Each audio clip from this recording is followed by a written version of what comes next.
Hello everyone, welcome to Deep education. आज हम देखेंगे खंड शिक्षा अधिकारी का टेस्ट नंबर 18 और अभी तक आपने पिछले टेस्ट नहीं देखे हैं तो नीचे लिंक दी गई है डिस्क्रिप्शन में, वहाँ जाके देख लीजिए। ठीक है, तो चलिए स्टार्ट करते हैं। पहला है, निम्नलिखित में से कौन सी ये अटलांटिक महासागर की जलधारा है। तो चलिए देखते हैं कौन सी जो जलधारा है वो अटलांटिक महासागर की है। पहली है गल्फ स्ट्रीम, बेंगुएला धारा, पेरू धारा, ब्राज़ील की धारा। तो ये गल्फ स्ट्रीम की धारा है, ये उत्तरी अटलांटिक महासागर की गर्म जलधारा है। ठीक है, इस गल्फ स्ट्रीम को यूरोप का कम्बल भी कहते हैं। दूसरी है बेंगुएला धारा, तो ये भी दक्षिणी अटलांटिक महासागर की शीत जलधारा है। ठीक है, तो ये भी बिल्कुल ठीक है, ये भी ठीक है। और तीसरी है पेरू की धारा, तो ये पेरू की धारा प्रशांत महासागर की है। ठीक है, और ये शीत जलधारा है, तो इसका ये नहीं है क्योंकि ये प्रशांत महासागर की है। चौथी है ब्राज़ील की धारा, तो ये भी दक्षिणी अटलांटिक महासागर की गर्म जलधारा है, तो ये भी बिल्कुल ठीक है। तो इसका आंसर है गल्फ स्ट्रीम की धारा, बेंगुएला धारा और ब्राज़ील की धारा। तो ये धारा अटलांटिक महासागर की है। ठीक है, तो इसका आंसर है ऑप्शन सी, 1, 2 और 4। नेक्स्ट क्वेश्चन देखते हैं। क्वेश्चन है, भारत का स्वर्णिम चतुर्भुज निम्नलिखित में से किन स्थानों को जोड़ता है। तो ऑप्शन देखते हैं, श्रीनगर, पोरबंदर, कन्याकुमारी, सिलचर, दिल्ली, मुंबई, चेन्नई, कोलकाता, दिल्ली, मुंबई, कन्याकुमारी, कोलकाता, जम्मू, अहमदाबाद, चेन्नई, कोलकाता। तो स्वर्णिम चतुर्भुज परियोजना देश के 4 महानगरों को जोड़ता है, जिसमें शामिल हैं दिल्ली, मुंबई, चेन्नई और कोलकाता। इसका आंसर ऑप्शन बी। ठीक है, और ये भारत की सबसे बड़ी राजमार्ग परियोजना है। नेक्स्ट क्वेश्चन देखते हैं। क्वेश्चन है, टेलीविजन का दूर नियंत्रक प्रयोग करता है। ऑप्शन है अवरक्त तरंगें, अंतरिक्ष तरंगें, सूक्ष्म तरंगें, उपयुक्त में से कोई नहीं। तो ये दूर नियंत्रक, ये है रिमोट कंट्रोल। ठीक है, यह एक इलेक्ट्रॉनिक डिवाइस है, ये अवरक्त तरंगों का प्रयोग करता है, यानी ऑप्शन ए। नेक्स्ट क्वेश्चन देखते हैं। क्वेश्चन है, वेदों के प्रख्यात टीकाकार सायण किनके शासनकाल के अधीन फले फूले। ऑप्शन है बहमनी राजा, गोलकुंडा राजा, विजयनगर का राजा या उपयुक्त में से कोई नहीं। तो ये वेदों के जो टीकाकार सायण थे, तो ये विजयनगर के जो शासक थे बुक्का प्रथम और हरिहर द्वितीय, तो इसी के शासनकाल में फले फूले थे। ठीक है, नेक्स्ट क्वेश्चन देखते हैं। क्वेश्चन है, दिल्ली सुल्तानों के शासनकाल में बंदगानी खास किसे निर्दिष्ट करता था। तो बंदगानी खास की स्थापना फिरोज शाह तुगलक ने की थी। ठीक है, और ये बंदगानी खास कहा जाता था शाही गुलाम को, ऑप्शन ए। नेक्स्ट क्वेश्चन देखते हैं। नेक्स्ट क्वेश्चन है, निम्नलिखित में से किसे अपने राज्य में हिंदुओं का संरक्षण करने के लिए उसकी प्रजा के द्वारा जगत गुरु कहकर वर्णित किया गया। ऑप्शन है इब्राहिम आदिल शाह द्वितीय, महमूद प्रथम, हुसैन शाह या उपयुक्त में से कोई नहीं। तो जगत गुरु कहकर ये वर्णित किया गया था इब्राहिम आदिल शाह द्वितीय को, ऑप्शन ए। ठीक है, इसने हिंदू और मुस्लिम के मध्य अपने संगीत से सांस्कृतिक सद्भाव को बनाए रखा था। नेक्स्ट क्वेश्चन देखते हैं। क्वेश्चन है, सप्तांग सिद्धांत को किसने प्रतिपादित किया। ऑप्शन है मनु, चरक, कौटिल्य या तुलसीदास। तो सप्तांग सिद्धांत को प्रतिपादित किया था कौटिल्य ने, ऑप्शन सी। ठीक है, कौटिल्य ने राज्य के 7 अंगों का वर्णन किया है, जिसमें से स्वामी, अमात्य, भूप्रदेश जिसे जनपद भी कहते थे, दुर्ग, कोश, सेना और मित्र थे। ठीक है, नेक्स्ट क्वेश्चन देखते हैं। नेक्स्ट क्वेश्चन है, शतरंज के बोर्ड के 2 नमूने किस सैंधव स्थल से प्राप्त हुए। ऑप्शन है हड़प्पा, मोहनजोदड़ो, चन्हुदड़ो या लोथल। तो शतरंज बोर्ड के ये नमूने प्राप्त हुए थे लोथल से। ठीक है, अगर बात करें लोथल की, तो इसकी खोज की थी रंगनाथ राव ने, ये की थी 1957 में। यह जो लोथल है ये भोपा नदी के किनारे स्थित है और ये अहमदाबाद गुजरात में स्थित है। ठीक है, चलिए हड़प्पा की बात करें, तो इस हड़प्पा की खोज की थी दयाराम साहनी ने और ये की थी 1921 में, और ये हड़प्पा रावी नदी के किनारे स्थित है। ठीक है, मोहनजोदड़ो की बात करें, तो मोहनजोदड़ो की खोज की थी रखालदास बनर्जी ने और ये की थी 1922 में। ठीक है, और ये जो मोहनजोदड़ो है ये सिंधु नदी के किनारे स्थित है और ये पाकिस्तान के लरकाना में स्थित है। बात करें चन्हुदड़ो की, तो इसकी खोज की थी एम.जी. मजूमदार ने और ये की थी 1931 में। ठीक है, और ये सिंधु नदी के किनारे स्थित है और ये भी पाकिस्तान में स्थित है। चलिए नेक्स्ट क्वेश्चन देखते हैं। क्वेश्चन है, सैंधव सभ्यताकालीन अर्थव्यवस्था के संबंध में निम्नलिखित कथनों पर विचार कीजिए। तो चलिए देखते हैं। पहला है, अर्थव्यवस्था में कृषि को प्रमुख स्थान प्राप्त था। तो बिल्कुल ठीक है, इसमें गेहूं, जौ, कपास, चावल आदि की खेती की जाती थी। ठीक है, और दूसरा देखते हैं, इस समय अंतर्देशीय और अंतर्राष्ट्रीय दोनों व्यापार प्रचलित थे। तो ये भी बिल्कुल ठीक है। तीसरा देखते हैं, इस समय सांकेतिक मुद्रा का प्रचलन था। तो ऐसा बिल्कुल भी नहीं है। ठीक है, और चौथा देखते हैं, इस समय माप की इकाई 2 की गुणज थी। तो ये भी बिल्कुल ठीक है, क्योंकि माप के लिए दशमलव प्रणाली और तौल के लिए द्विभाजन प्रणाली के साक्ष्य मिले हैं। तो इसका आंसर है 1, 2 और 4। तो ये है ऑप्शन सी में। ठीक है, चलिए नेक्स्ट क्वेश्चन देखते हैं। क्वेश्चन है प्रारंभिक वैदिक समाज था। तो चलिए देखते हैं, एक जनजाति समाज, बिल्कुल ठीक है, जो वैदिक समाज था वो एक जनजाति समाज था। ठीक है, और दूसरा है समाज मात्र सत्तात्मक था। तो ये बिल्कुल गलत है, क्योंकि सिंधु सभ्यता जो थी वो मात्र सत्तात्मक थी, जबकि जो वैदिक समाज था वो पितृसत्तात्मक था। ठीक है, तो इसका सही आंसर देखना है, तो इसका सही आंसर है केवल 1। ओके, नेक्स्ट क्वेश्चन देखते हैं। क्वेश्चन है पुनर्जन्म के सिद्धांत का प्रथम स्पष्ट उल्लेख निम्नलिखित में से किस या किन ग्रंथों में प्राप्त होता है? ऑप्शन है ऋग्वेद, ऐतरेय ब्राह्मण, बृहदारण्य उपनिषद या श्वेताश्वर उपनिषद। तो ये पुनर्जन्म के सिद्धांत का प्रथम स्पष्ट उल्लेख मिला है ऐतरेय ब्राह्मण में। ठीक है, तो ये ऐतरेय ब्राह्मण में, तो इसका आंसर है केवल 2। ऑप्शन इसका ऑप्शन सी। ठीक है, चलिए नेक्स्ट क्वेश्चन देखते हैं। क्वेश्चन है निम्न में से कौन बौद्ध धर्म के महान संरक्षक थे? चलिए देखते हैं, अशोक, कनिष्क, हर्षवर्धन, चंद्रगुप्त, विक्रमादित्य।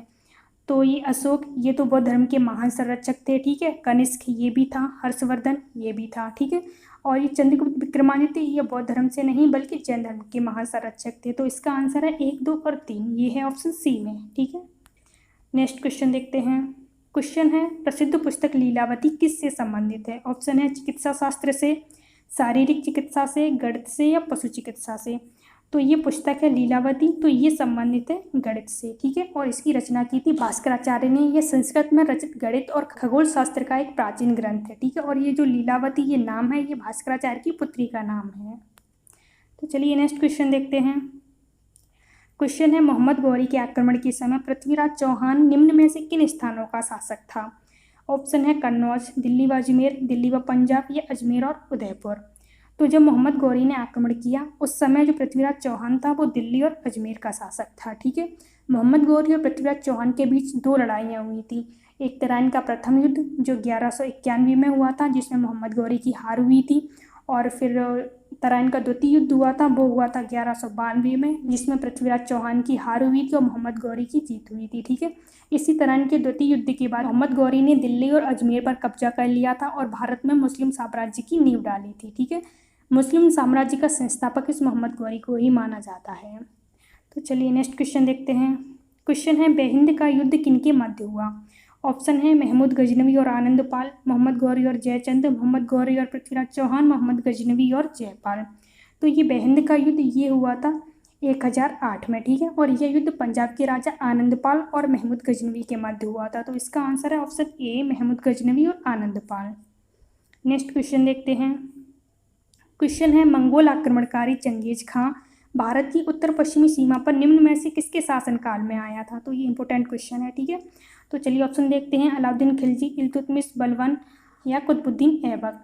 तो ये मंगोल आक्रमणकारी जो चंगेज खां था, तो ये इल्तुतमिश के समय में आया था। ठीक है, यह चंगेज खां ख्वारिज्म का जो राजकुमार था जलालुद्दीन मंगवर्नी, तो इसी का पीछा करते हुए दिल्ली की सीमा तक आ पहुंचा था, लेकिन इल्तुतमिश ने इस मंगवर्नी को शरण देने से मना कर दिया था। इससे दिल्ली मंगोलों के आक्रमण से बच गई थी। ठीक है, एक क्वेश्चन इस इल्तुतमिश के बारे में पूछा जाता है कि इल्तुतमिश दिल्ली का सुल्तान बनने से पहले कहाँ का सूबेदार था? ठीक है, तो इसका आंसर है बदायूं का। तो ये बदायूं का सूबेदार था। ठीक है, नेक्स्ट क्वेश्चन देखते हैं। क्वेश्चन है ईस्ट इंडिया कंपनी और बंगाल के नवाब के बीच प्लासी का युद्ध हुआ, उस समय मुगल सम्राट कौन था? तो चलिए ऑप्शन देखते हैं, अहमद शाह, मोहम्मद शाह आलम द्वितीय या उपयुक्त में से कोई नहीं।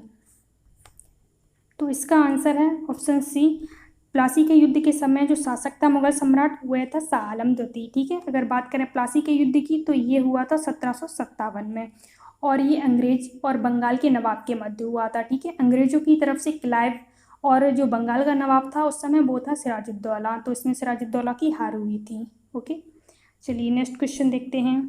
क्वेश्चन है सहायक संधि को स्वीकार करने वाला पहला भारतीय शासक कौन था? इंपॉर्टेंट क्वेश्चन है, बहुत बार रिपीट हुआ है। ठीक है, तो चलिए ऑप्शन देखते हैं, अवध का नवाब, हैदराबाद का निजाम, पेशवा बाजीराव या मैसूर।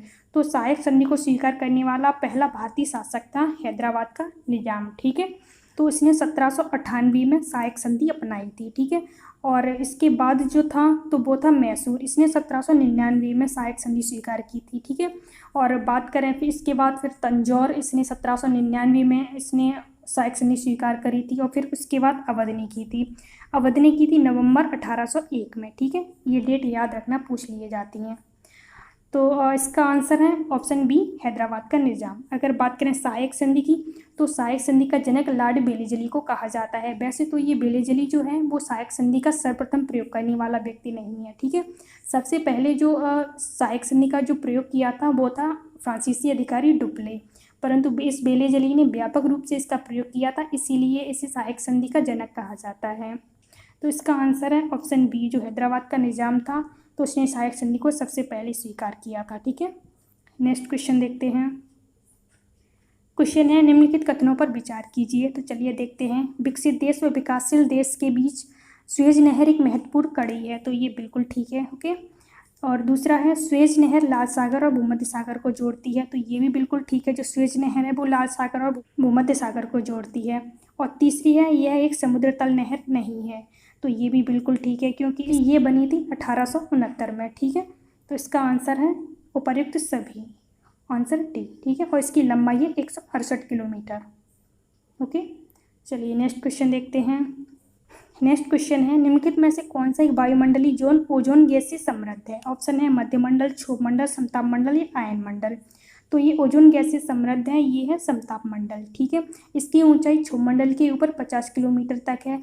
इसमें तापमान समान रहता है, इसीलिए ये वायुयान चालकों के लिए आदर्श मंडल है। इसमें धूलकण, जलवाष्प कुछ भी नहीं होता, ठीक है। ये सब होता है क्षोभ मंडल में। इसके 20 किलोमीटर से 30 किलोमीटर के मध्य ओजोन परत पाई जाती है, जो सूर्य की परावैंगनी किरणों का अवशोषण करती है, ठीक है। और इसी कारण से ओजोन परत में ऊंचाई के साथ तापमान बढ़ता है। तो इसका आंसर है ऑप्शन सी। चलिए नेक्स्ट क्वेश्चन देखते हैं। क्वेश्चन है इजराइल की सीमा किन देशों के साथ लगी है। ऑप्शन है लेबनान, सीरिया, जॉर्डन, और दूसरा है यमन, लेबनान, सीरिया, तुर्की, और तीसरा है साइप्रस, सीरिया, टर्की और मिस्र, या प्रयुक्त में से कोई नहीं। तो ये इजराइल की सीमा लगी है लेबनान, सीरिया, जॉर्डन, मिस्र, और इसके अलावा फ़िलिस्तीन से भी लगी है, ठीक है। और ये सभी इजराइल के दुश्मन देश हैं। एक बहुत खबरों में रहती है गाजा पट्टी, तो ये भी इजराइल में स्थित है। इजराइल दुनिया का एकमात्र यहूदी देश है और इसकी इजरायली भाषा है हिब्रू, ठीक है। तो इसका आंसर है ऑप्शन ए, जो लेबनान, सीरिया, जॉर्डन और मिस्र ये इजराइल की सीमा से लगे देश हैं, ठीक है। चलिए नेक्स्ट क्वेश्चन देखते हैं। नेक्स्ट क्वेश्चन है निम्नलिखित में से कौन सा एक सौर परिवार का सबसे बड़ा उपग्रह है। ऑप्शन है टाइटन, गैनीमीड, यूटोपा, या प्रयुक्त में से कोई नहीं। तो सबसे बड़ा उपग्रह है गैनीमीड, ठीक है। ये गैनीमीड बृहस्पति का उपग्रह है। इसके अलावा ये जो यूटोपा है ये भी बृहस्पति का उपग्रह है, ठीक है। अगर बात करें टाइटन की, तो ये टाइटन शनि का उपग्रह है, ओके। तो इसका आंसर है ऑप्शन बी। चलिए नेक्स्ट क्वेश्चन देखते हैं। क्वेश्चन है किसी स्थान का अक्षांश निम्नलिखित में से किसका संकेतक है। ऑप्शन है समय का, ऊंचाई का, वर्षा की मात्रा का, या तापमान का। तो ये अक्षांश ये तापमान के संकेतक हैं, ऑप्शन डी। नेक्स्ट क्वेश्चन देखते हैं। क्वेश्चन है भारतीय उपमहाद्वीप मूलतः एक विशाल भूखंड का भाग था जिसे अब कहते हैं। ऑप्शन है जुरासिक भूखंड, आर्यावर्त भूखंड, इंडियाना भूखंड, या गोंडवाना महाद्वीप। तो ये कहते हैं गोंडवाना महाद्वीप को, ठीक है। चलिए नेक्स्ट क्वेश्चन देखते हैं। क्वेश्चन है निम्नलिखित में से वह राज्य कौन सा है जिसकी अंतर्राष्ट्रीय सीमा 3 देशों से मिलती है। तो ये इंपॉर्टेंट क्वेश्चन है। चलिए ऑप्शन देखते हैं। अरुणाचल प्रदेश, हिमाचल प्रदेश, छत्तीसगढ़, या झारखंड। तो 3 देशों से सीमाएं मिलती हैं अरुणाचल प्रदेश की, और ये देश है म्यांमार, भूटान और चीन, ठीक है। नेक्स्ट क्वेश्चन देखते हैं। क्वेश्चन है भारत के निम्नलिखित में से किस द्वीप पर ज्वालामुखी उद्गार होता है। मिनिकॉय, कावारत्ती, ग्रेट निकोबार, या बैरन। तो ये ज्वालामुखी उद्गार होता है बैरन द्वीप पर, ठीक है। नेक्स्ट क्वेश्चन देखते हैं। क्वेश्चन है कर्क रेखा कहाँ से होकर नहीं गुजरती। ऑप्शन है गुजरात, त्रिपुरा, उड़ीसा, पश्चिम बंगाल, ठीक है। तो ये कर्क रेखा भारत के 8 राज्यों से गुजरती है, जिसमें गुजरात, राजस्थान, मध्य प्रदेश, छत्तीसगढ़, झारखंड, पश्चिम बंगाल, त्रिपुरा और मिजोरम शामिल है, ठीक है। और जो कर्क रेखा है वो उड़ीसा से नहीं गुजरती, ठीक है। इसका आंसर है ऑप्शन सी। चलिए नेक्स्ट क्वेश्चन देखते हैं। क्वेश्चन है जैव ऑक्सीजन मांग यानी BOD किसके लिए एक मानक मापदंड है। ऑप्शन है रक्त में ऑक्सीजन स्तर मापने के लिए, वन पारिस्थितिकी तंत्रों में ऑक्सीजन स्तर के अभिकरण के लिए, जलीय पारिस्थितिकी तंत्रों में प्रदूषण के मापन के लिए, उच्च तुंगता क्षेत्रों में ऑक्सीजन स्तरों के मापन के लिए। तो इसका आंसर है ऑप्शन सी, जलीय पारिस्थितिकी तंत्रों में प्रदूषण के आमापन के लिए। ठीक है, चलिए नेक्स्ट क्वेश्चन देखते हैं, और ये इंपॉर्टेंट क्वेश्चन है। निम्नलिखित में से कौन एक द्वितीय प्रदूषक नहीं है? तो चलिए देखते हैं, PAN, स्मोक, सल्फर डाइऑक्साइड या ओजोन। तो द्वितीय प्रदूषक ये PAN यानी पैन इसे बोलते हैं, ये भी है, स्मोक ये भी है, और ओजोन ये भी है। इसके अलावा अमोनिया भी द्वितीय प्रदूषक है। ठीक है, और जो इसमें पूछा है नहीं है, तो ये जो सल्फर डाइऑक्साइड है ये द्वितीय प्रदूषक नहीं है। ठीक है, नेक्स्ट क्वेश्चन देखते हैं, और ये हमारा लास्ट क्वेश्चन है। तो ये क्वेश्चन है, सिगरेट की धुएं में मुख्य प्रदूषक है। ऑप्शन है कार्बन मोनोऑक्साइड व डाइऑक्सीजन, दूसरा है कार्बन मोनोऑक्साइड व निकोटिन, तीसरा है कार्बन मोनोऑक्साइड व बेंजीन, या उपरोक्त में से कोई नहीं।